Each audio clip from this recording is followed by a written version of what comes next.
నమస్తే. ఈరోజు మనం ఒక మంచి కథ విందాం, సరేనా? ఆ తప్పకుండా. పిల్లలందరికీ నచ్చే కథ ఇది. ఒకానొకప్పుడు ఒక పెద్ద అడవి ఉండేదట. చాలా పెద్దది, దట్టమైన చెట్లతో నిండిపోయి ఉండేది. అవును, ఆ అడవిలోనే చిట్టి అనే ఒక బుజ్జి ఎలుక ఉండేదన్నమాట. చిట్టి ఎలుక ఎంతుంటుంది, చాలా చిన్నగా కదా. చాలా చిన్నది, కాని భలే తెలివైంది. ఎప్పుడు చురుగ్గా అటూ ఇటూ తిరుగుతూ ఉంటుంది. మరి ఆ అడవిలో ఇంకా ఎవరున్నారు? ఇంకొకరున్నారు, గజరాజు, ఒక పెద్ద ఏనుగు. ఓ, ఏనుగా! గజరాజు అంటే చాలా పెద్దగా ఉంటుంది కదా, కొండంతా. అవును, కొండంత పెద్దగా ఉంటుంది. కాని మనసు మాత్రం చాలా మంచిది, దయగల ఏనుగనమాట. మరి ఇంత చిన్న చిట్టికి అంత పెద్ద గజరాజుకి స్నేహం ఎలా కుదిరిందంటారు? అదో తమాషాగా జరిగింది. ఒకరోజు గజరాజు అలా నడుచుకుంటూ వెళ్తోంది. అడవిలోనా? అవును, అలా వెళ్తూ అనుకోకుండా చిట్టి వాళ్ళింటి దగ్గరకొచ్చింది. అయ్యో, మరి చిట్టి భయపడి ఉంటుంది కదా అంత పెద్ద ఏనుగుని చూసి. చాలా భయపడింది పాపం చిట్టి. అంత పెద్ద ఆకారం అంత దగ్గరగా వచ్చేసరికి వణికిపోయింది. కాని గజరాజు ఏం చేసింది? గజరాజు చాలా మంచిది కదా, నెమ్మదిగా చిట్టికి ఏమీ అవ్వకుండా జాగ్రత్తపడింది. అంటే? తన పెద్ద కాళ్లతో ఎక్కడ చిట్టి గూడుని తొక్కేస్తానో అని చాలా జాగ్రత్తగా అడుగులు వేసింది. ఆ చిట్టిని చూసి భయపెట్టకుండా స్నేహంగా చిన్నగా నవ్వింది. ఓ భలే, అక్కడే వాళ్ళ స్నేహం మొదలయ్యిందన్నమాట. అవునా, సరిగ్గా అక్కడే అలా వాళ్లు మంచి స్నేహితులయ్యారు. సరే, మరి కథలో తర్వాతేమైంది? కొన్ని రోజులు బాగానే గడిచాయి. కాని ఒకరోజు అయ్యో, గజరాజుకు పెద్ద కష్టం వచ్చింది. కష్టమా? గజరాజుకా? ఏం జరిగింది? వేటగాళ్లు ఉంటారు కదా అడవిలో, వాళ్లు ఒక పెద్ద బలమైన వల పన్నారు. పాపం గజరాజు అందులో చిక్కుకుపోయింది. అయ్యయ్యో, పాపం గజరాజు మరి బయటకు రాలేకపోయిందా? ఎంత ప్రయత్నించినా రాలేకపోయింది. ఆ వల చాలా గట్టిది మరి. గింజుకుంది, లాగింది, ఓహో, లాభం లేదు. చాలా నిస్సహాయంగా ఉండిపోయింది. Oh no! అప్పుడు? అదే సమయానికి అటుపక్కగా మన చిట్టి వచ్చింది, ఆహారం వెతుక్కుంటూ. చిట్టి చూసిందా గజరాజుని? చూసింది. గజరాజు అలా వలలో ఉండి బాధపడటం చూసి చిట్టికి కూడా చాలా బాధేసింది. పాపం. అప్పుడు చిట్టికి గుర్తొచ్చింది, గజరాజు తన పట్ల ఎంత దయగా ఉందో అని.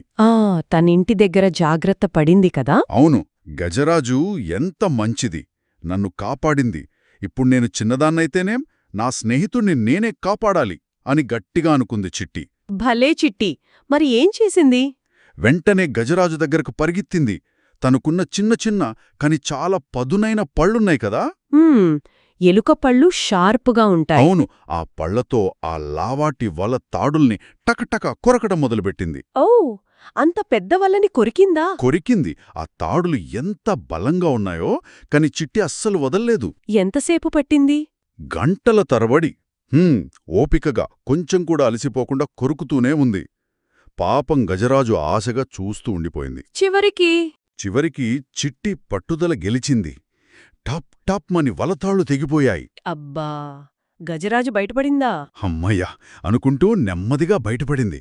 గజరాజు కళ్లలో ఎంత ఆనందమో! చిట్టీకి థాంక్స్ చెప్పి ఉంటుంది కదా. చెప్పకుండా ఉంటుందా?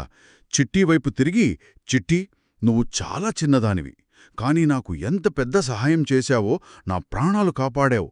నీ మేలు ఎప్పటికీ మర్చిపోను.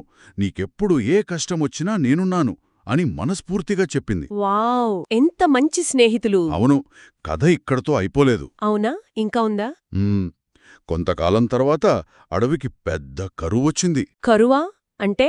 అంటే వర్షాలే లేవు, ఎండలు మండిపోతున్నాయి, నదులు చెరువులు అన్నీ ఎండిపోయాయి, జంతువులకు తాగడానికి నీళ్లే లేవు పాపం. అయ్యో, మరి చిట్టి మిగతా ఎలుకల పరిస్థితేంటి?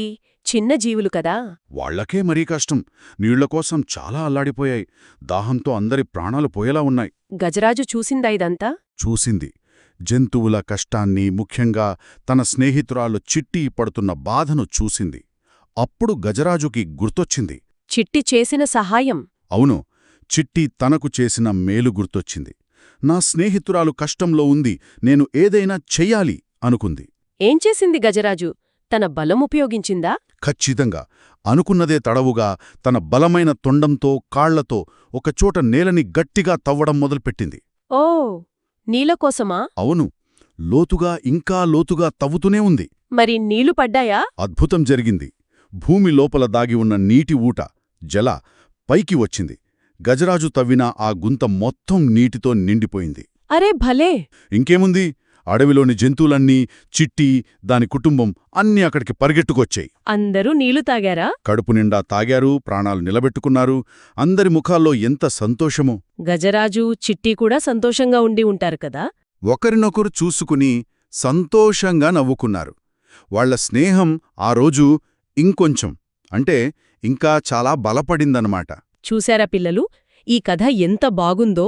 చిట్టి ఎంత చిన్నది, గజరాజు ఎంత పెద్దది. అయినా సరే ఒకరికొకరు ఎంత బాగా సహాయం చేసుకున్నారో గదా!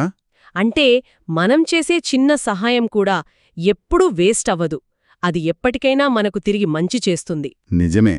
అసలైన స్నేహానికి పెద్ద, చిన్న, బలం ఇలాంటివి ఏవీ అడ్డురావు. మంచి మనసుంటే చాలు. అవును, మంచి మనసు, సహాయం చేసే గుణం అవే ముఖ్యం. అంతే మరి.